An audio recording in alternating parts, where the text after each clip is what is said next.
தற்போதைய நிலைமைகள் நாடுகள்ங்கிறது இப்போ அந்த நாட்டுடைய நிலைமையை பாரமெடுக்கும் பொழுது இருந்த நிலைமையில் ஒரு பரவலாக மக்கள் ஓரளவு நன்மை அடையக்கூடிய விதத்தில் உண்மையிலே அமைஞ்சிருக்கின்றது. நாங்கள் குறிப்பாக சொல்கிறோம், கடந்த காலங்களில் மிகவும் பாதிக்கப்பட்டிருக்கின்ற மலையக மக்களுக்கு உண்மையிலே இந்த வரவு செலவு திட்டத்தின் ஊடாக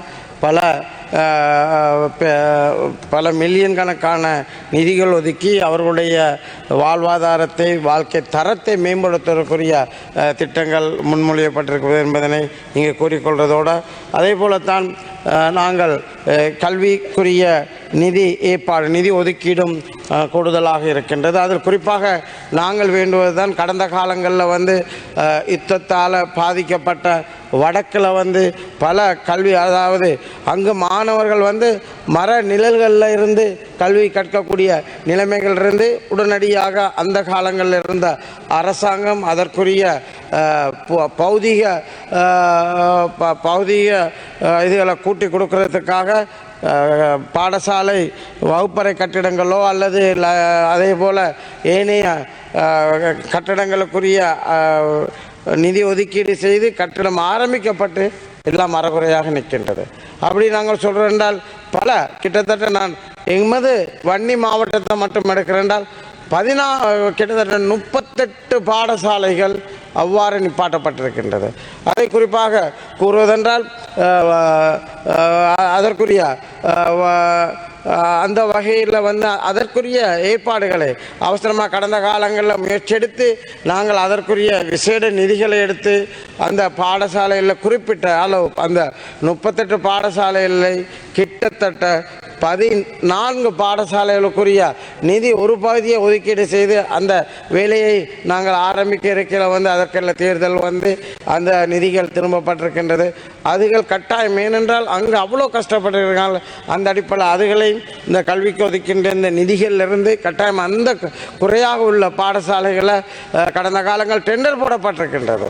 அதே ஒரு சிலர் அரசியல் காரணத்தால் நிப்பாட்டப்பட்டுச்சுன்னு சொன்னாங்க. அரசியல் காரணங்கள் எல்லாம் அந்த நேரம் எடுத்து தெரிவு கொள்ள ஏற்பட்ட பிழைகளாக இருக்கலாம். அதை தொடர்ச்சியாகவும் நீங்கள் செய்து தர வேண்டும் என்று நாங்கள் கூறிக்கொள்வதோட, கல்வி சம்பந்தத்தில் எடுக்கல உயர்கல்வியில் அவங்களுக்கு தெரியும், அண்மையில் தான் எங்களை வவுனியா முதல் யாழ் வளாகமாக இருந்த வவுனியா இருந்து தற்பொழுது வவுனியா யூனிவர்சிட்டிங்கிற ஒரு நிலைமைக்கு உயர்த்தப்பட்டிருக்கின்றது.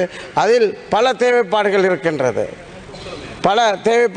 அதில் நாங்கள் குறிப்பாக ஒரு நல்ல ஒரு வைத்தியசாலை வவுனியாவில் இருக்கிறது. அந்த வைத்தியசாலை வைத்து அதில் ஒரு மெடிக்கல் ஃபேக்கல்ட்டி ஒன்று உருவாக்கப்பட வேண்டும் என்பது கடந்த காலங்களில் நாங்கள் தொடர் முயற்சியாக எடுத்திருக்கின்றோம். அது இந்த பட்ஜெட்லேயோ அல்லது எந்த இதுகள்லையும் குறிப்பிடப்படவில்லை. வவுனியா யூனிவர்சிட்டி மெடிக்கல் ஃபேக்கல்ட்டி சம்பந்தமாக கட்டாயம் எங்களுக்கு ஒரு மெடிக்கல் ஃபேக்கல்ட்டி அங்கே உருவாக்கப்பட வேண்டும். அதையும் இந்த ஒதுக்கப்பட்டிருக்கிற நிதியில் கூடாக பார்க்க வேண்டும் என்று கோரிக்கொள்கிறேன். தலைமை தாங்கும் உறுப்பினர்கள் அதுபோல் மிகவும் நாங்கள் பாராட்டக்கூடிய ஒரு விடயம்தான், உண்மையிலே இந்த முறை எமது வடக்கு மாகாணத்துக்கு குறிப்பாக வீதி, அதே மாதிரி பாலங்கள், இன்னும் பல வேலை திட்டங்களில் பாரிய நிதி ஒதுக்கீடுகள் நடந்திருக்கின்றது.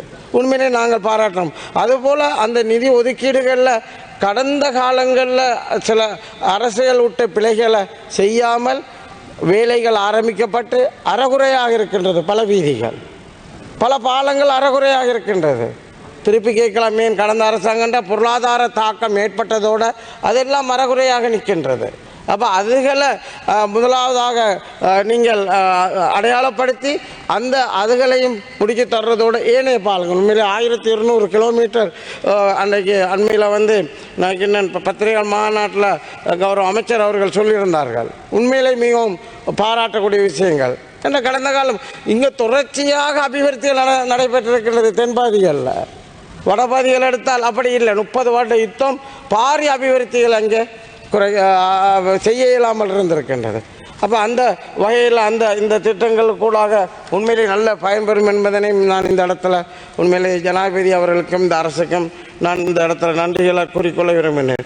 அதே போல தான் குறிப்பாக யுத்தம் முடிவுறுந்தது 2009ஆம் ஆண்டு. இன்று வரைக்கும் மீள்குடியேற்றம் சரியாக நடைபெறவில்லை. கிட்டத்தட்ட 17,000 குடும்பங்கள் மீள்குடியேற்ற வேண்டிய நிலைமைகள் இருக்கின்றது. அந்த பகுதிகளில் இருக்கின்ற வடகிழக்கு குறிப்பாக நாங்கள் சொல்கிறோம் யுத்தத்தால் பாதிக்கப்பட்ட வடகிழக்கு மக்கள், அதே போல் அந்த எல்லை பகுதிகளில் இருந்த ஏனைய மாகாணங்களிலும் உள்ள மக்கள் இருக்கின்றார்கள். அப்போ அதை நாங்கள் இது ஒரு அந்த பிச்சைக்காரனுக்கு காரணம் மாதிரி அதை காட்டி இதை எடுக்கிறங்கிற மாதிரி இல்லாமல் நீங்கள் இந்த அரசாங்கம் சரியாக திட்டமிட்டு ஒரு கடந்த காலங்களில் சரியாக அரச இயந்திரம் இயங்கவில்லை, சரியான நடைபெறவில்லைங்கிற அடிப்படையில் தான் உங்களுக்கு இவ்வளவு மக்களுடைய ஆதரவு இன்று இவ்வளோ ஒரு பெரிய ஒரு வெற்றியோடு வந்திருக்கின்றீர்கள். அந்த அடிப்படைகளில் நீங்கள் எவ்வளோ கிராம மட்டங்களில் உங்களுடைய அந்த அமைப்பு உறுதியாக இருக்கின்றதோ அதுகளை பயன்படுத்தி இந்த மேல் குடியேற்றங்கிற பிரச்சனைக்கு ஒரு முடிவுக்கு வாங்கள். இனிமேல் இதற்கு பிறகு இல்லை, இன்னும் 1 வருடமோ 2 வருடமோ 3 வருடத்தில் முடிக்கக்கூடிய ஒரு திட்டத்தை எடுங்கள். நீங்கள் எங்கிட்ட எல்லா பக்கம் பிரச்சனை. அங்கே நாங்கள் போனால் அவர்களுக்கு காணி வழங்குறதுலேருந்து பிரச்சனை இருக்குது. கடந்த காலங்களில் செய்திருக்கின்றோம். கடந்த காலங்களில் இந்த காணி வழங்குற பிரச்சனை எடுத்து அங்கிட்ட ஃபாரஸ்ட் வைல்ட் லைஃப் ஒவ்வொரு வசதி படைத்தவர்கள் செல்வாக்கானவங்கள் ஏக்கர் கணக்கில் துப்புராக்குறாங்க.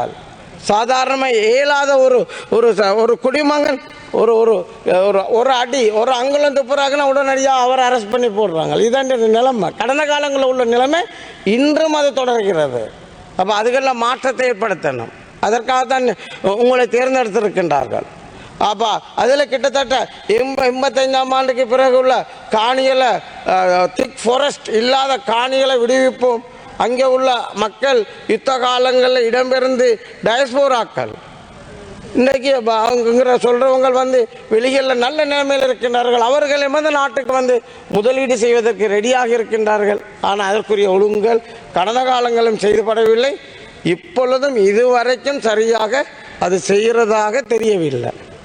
அதுகளை செய்ய வேண்டும் என்பதுதான் எங்களுடைய இந்த வகைகளில் ஒதுக்கின்ற இந்த நல்ல நிதி ஏற்பாடுகள் வடக்குக்கு ஒதுக்கப்பட்டுக்கிறத வச்சு கட்டாயம் அதுகளில் செய்து இந்த மீள்குடியேற்றத்தை பூரணமாக நிவர்த்தி செய்தாங்க. அவர்களுக்கு கொடுக்கக்கூடிய யுத்தத்தால் பாதிக்கப்பட்ட அவர்களுக்கு கொடுக்கக்கூடிய வீடுகள், இப்போ அதாவது வீதிகள் 1200 கிலோமீட்டருங்கிறது. அப்போ அதுகளில் அந்த உட்கட்டமைப்பு அநேகமாக வந்துடும். ஆனால் அன்று அவர்கள் அந்த இடம்பெயர்வு தான் இன்றைக்கு ஃபாரஸ்ட் பிரச்சனையாக இருக்கின்றது. அந்த அடிப்படைகளில் அந்த இடம்பெயர்வை நாங்கள் இத்தனை டைம் ஏற்பட்ட இடம்பெயர்வுகளுக்கு கொஞ்சம் மந்து சும்மா ஒரு 5-6 அடிக்கு மரங்கள் வந்ததோட ஃபாரஸ்ட்னு சொல்கிறாங்க. அப்போ இதுகளையும் வைல்ட் பிரச்சனைங்கிறது பாரிய பிரச்சனை. எங்களோட மக்களுடைய முன்னேற்றத்தை அடியோடு இல்லாமாக்குற பிரச்சனை தான் அது. அதற்குரிய முடிவுகள் எடுக்க வேண்டும். யானை வேலி, அதாவது யானை வேலி போடுவதற்குரிய அடையாளப்படுத்துறதுக்கு போனால் அது அங்கே பிரச்சனை, ஃபாரஸ்ட் இடம்ங்கிற பிரச்சனை. மக்களுடைய எவ்வளோ அப்போ அந்த நிலைமைகளை கட்டாயம் இந்த வரவு செலவு திட்டத்துக்கூடாக ஒதுக்கப்பட்டிருக்கிறதுல பிரதானமாக செய்து தர்றது இந்த யானை வேலியை எங்களோட பாதைகளில் போட்டு அதுகளுக்குரிய ஒரு முடிவுகளை எடுத்து செய்ய வேண்டும். அந்த வகையில் அதால் ஏற்படுற அழிவுகளுக்கு பாரிய இழப்பீடுகள் வழங்குறதுங்கிறது உண்மையிலே அதுகள்லாம் நல்ல விடயம். அதே போல் அந்த பாதிப்புகளை செய்து தர இந்த திட்டத்துக்கு இந்த நிதி ஏற்பாடுகளில் செய்ய வேண்டும் என்று நாங்கள் கேட்டுக்கொள்கின்றோம். அதே போல தான் நாங்கள் பாராட்டக்கூடியது ஏனைய நாடுகளில் போல, ஏனைய வளர்ச்சி அடைந்த நாடுகளில் போல, வளர்ச்சி அடைந்து கொண்டு வர்ற நாடுகளில் போல இந்த டிஜிட்டல் பொருளாதாரத்தை அபிவிருத்தி செய்கிற அந்த ஏற்பாடுகளுக்கு அடிப்படையில் நாணயத்தாள்கள் பாவனையை குறைத்து எல்லாம் டிஜிட்டல் முறைக்கு கொண்டு வர்றது உண்மையிலே அது பொருத்தமானது. இங்கே அது இந்த வரி ஏய்ப்பு செய்பவர்களுக்கு செய்ய முடியாத ஒரு சூழ்நிலை ஏற்படுத்துறதோட நல்ல ஒரு விடயம் என்ற அடிப்படைகளில் அந்த உண்மையில் அதுகளை நாங்கள் பாராட்டக்கூடியது தான் இருக்கின்றது. அதே போல் சிறுவர்கள் அவர்களுக்கான முன்னேற்றத்துக்குரிய நிதி ஏற்பாடுகளை உண்மையில் நாங்கள் பாராட்டக்கூடிய விடயமாக இருக்கின்றது.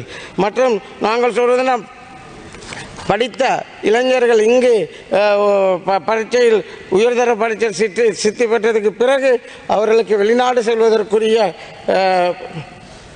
படிப்புக்குரிய விருத்தி வேலை திட்டங்களுக்கான நிதி ஏற்பாடுகள் உண்மையிலே பாராட்டக்கூடியதாக இருக்கின்றது. அதே போல் இந்த அபிவிருத்தி திட்டங்களில் வடக்கு எமது மாகாண மாவட்டங்களுக்குரிய விளையாட்டுத்துறைக்குரிய நிதி ஏற்பாடுகள் உண்மையிலே இவ்வாறு பல எங்களை பொறுத்தளவுக்கு நல்ல விடயங்கள் பாராட்டலாம். அதே போல் இங்கு கூறுவது போல் அந்த கடந்த காலங்களில் ஏற்பட்ட பிழைகளோ தொடர் நடவடிக்கைகளால் எவ்வாறு நாடு சீரழிஞ்சதோ அந்த நிலைமைகள் வராமல் பாதுகாக்கப்படும். அபிவிருத்தி நடந்திருக்குது, எங்கேயுமே அபிவிருத்தி நடக்கலாட்டு கடந்த 75 வருடங்களாக ஒன்றுமே நடக்கலை என்று சொன்னால் அன்று சுதந்திரம் பெறையில் என்ன நிலைமை இருந்துச்சு அன்று நிலைமையில் இல்லை. இன்றைக்கு நாடு உயர்ந்திருக்குது. ஆனால் அதை கையாண்ட விதங்கள் ஏற்பட்ட பிரச்சனைகள் அந்த அடிப்படைகளில் தொடர்ச்சியாக அங்கேயும் இங்கேயும் போல்களை மாற்றிக்கிட்டு இருக்காமல் அந்த பிழைகளுக்காகத்தான் மக்கள் உங்க மேல நான் வச்ச நம்பிக்கையில இந்த அரசாங்கம் மேல வச்சிருந்த நம்பிக்கை, அதே போல கௌரவ ஜனாதிபதி அன்றகுமார் திசாநாயக்க தோழர் அவர்கள் மேல வச்சிருந்த அந்த நம்பிக்கை தான் இன்று உங்களுக்கு தந்திருக்கின்றது. அந்த அடிப்படையில் உண்மையிலே எங்களுக்கு தெரியுது எமது வட மாகாணத்தை பொறுத்தளவுக்கு சரியாக ஓரளவு பார்த்து ஆரம்பிச்சிருக்கின்றது. ஆனால் அங்கே கடந்த அவ்வளோ பொருளாதார தாக்கத்து நேரமோட ஒதுக்கப்பட்ட நிதிகள் இந்த மேல் குடியேற்றம் என்று சொன்னால் அதற்கு கடந்த காலம் 2500 மில்லியன் ஒதுக்கப்பட்டிருந்துச்சு. ஆனால் இந்த மாதிரி 1500 மில்லியன் தான் ஒதுக்கப்பட்டிருக்குது. அப்போ அவ்வளோ பொருளாதார தாக்கமான நேரத்திலே அது ஒதுக்கப்பட்டிருக்குது. அதால் அதுக்கும் காணாது. இந்த முறை நாங்கள் நினைத்திருந்தோம் போன வகைகளில் ஜனாதிபதி அடிக்கொருக்கா யாழ்ப்பாணம் போன வகைகளில் அங்கே நடந்த கூட்டங்கள் அடிப்படையில் குறைந்தது ஒரு 5000 மில்லியனாவது எங்களுக்கு ஒதுக்கீடு செய்வார் என்ற அடிப்படையில் நம்பணும்.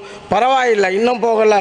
இந்த 1500ங்கிறத ஒரு திருத்தம் செய்து 5000 மில்லியனாக மாற்றி அதற்குரிய வீட்டு திட்டம் ஏனைய உட்கட்டமைப்பு வேலைகளுக்கு அதை மேல்குடியேற்றத்துக்காக 5000 மில்லியன் ஒதுக்கி தருமாறு கேட்டுக்கொள்வது. பிரதானமாக நாங்கள் டூரிசம் என்று சொல்கிறோம், வெளிநாட்டவர்களை கவர்னம் என்று சொல்கிறோம். பிரதானமான டூரிசம் ஏரியாவான புத்தளத்திலிருந்து மன்னாருக்கு வர்ற இலவங்குளம் வீதி, அதை கேட்டால் ஆடிய அதிகாரிகள் என்னமோ ஒரு விளக்கம் சொல்கிறாங்க. கோர்ட்டில் நல்ல அழகாக கட்டளை எடுத்து நாங்கள் பார்க்கும் பொழுது அந்த வீதி தடை செய்யப்படவில்லை, ஆனால் அந்த வீதியை தடை செஞ்சுக்கிறாங்க. அப்போ அது எதுக்காகன்னு தெரியல. இந்த இடம் தான், இதுகளை தான் பார்க்கணும். இனவாதங்கிறது எங்கேருந்து வர்றங்கிறது இதில் தான் பார்க்கணும். அந்த வீதியை திறந்தால் ஏதாவது ஒரு பகுதி அபிவிருத்தி அடைஞ்சிடும் தான் நிலப்பாடு. அப்ப இதுகளை நீங்கள் சரியாக அவங்க சொல்ற அந்த கருத்துக்கும் அந்த அடிப்படையில் அந்த வீதியும் இந்த டூரிசத்துக்கு ஒதுக்கப்பட்ட நிதிகளோ அல்லது வீதிக்கு ஒதுக்கப்பட்டிருக்கிற நிதிகளோ கூட அந்த வீதிகளும் செப்பனிடப்பட்டு அதையும் மக்களுடைய பாவனைக்கு விடும்பொழுது கிட்டத்தட்ட யாழ்ப்பாணத்துக்கு செல்வதென்றால் யாழுக்கு செல்வதென்றால் கிட்டத்தட்ட ஒரு நிமிடம் தாங்கள் கிட்டத்தட்ட 82 கிலோமீட்டர் குறையுது. இவ்வளோ எரிபொருள் மிச்சம், எவ்வளோ வாகன தேய்மானம் மிச்சம்.